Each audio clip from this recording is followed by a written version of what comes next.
In today's video, I'm going to teach you how to fix OBS Studio failed to connect to server error, new and updated 2026. If you're seeing that connection error when you hit start streaming, don't worry.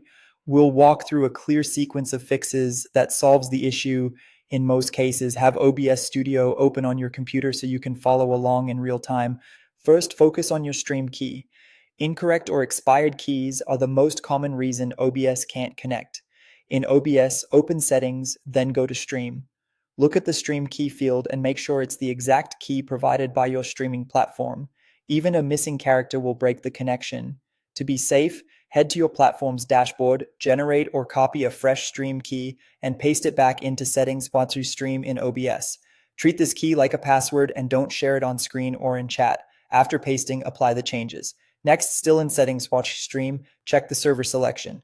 Many platforms list multiple ingest servers by city or region.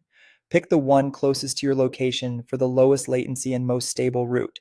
If the closest option is congested or temporarily down, switch to a nearby alternative and try again. Rotating between a couple of regional servers is a quick way to rule out a bad route without changing anything else. If OBS still won't connect, make sure your firewall isn't blocking it. On Windows, allow OBS64.exe and OBS Studio through your firewall for both private and public networks.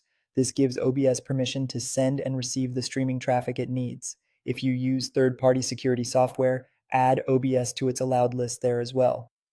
After updating the rule, restart OBS and test the connection again. Another common culprit is a VPN. VPNs can reroute or throttle RTMP traffic, which streaming relies on.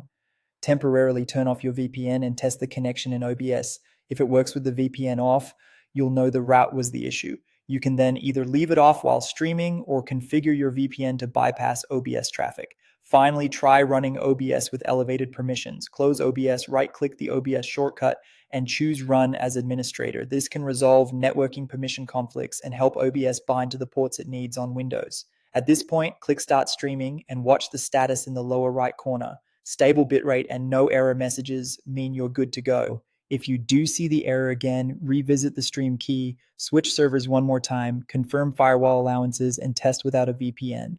These adjustments resolve the vast majority of connect to server issues. Happy streaming!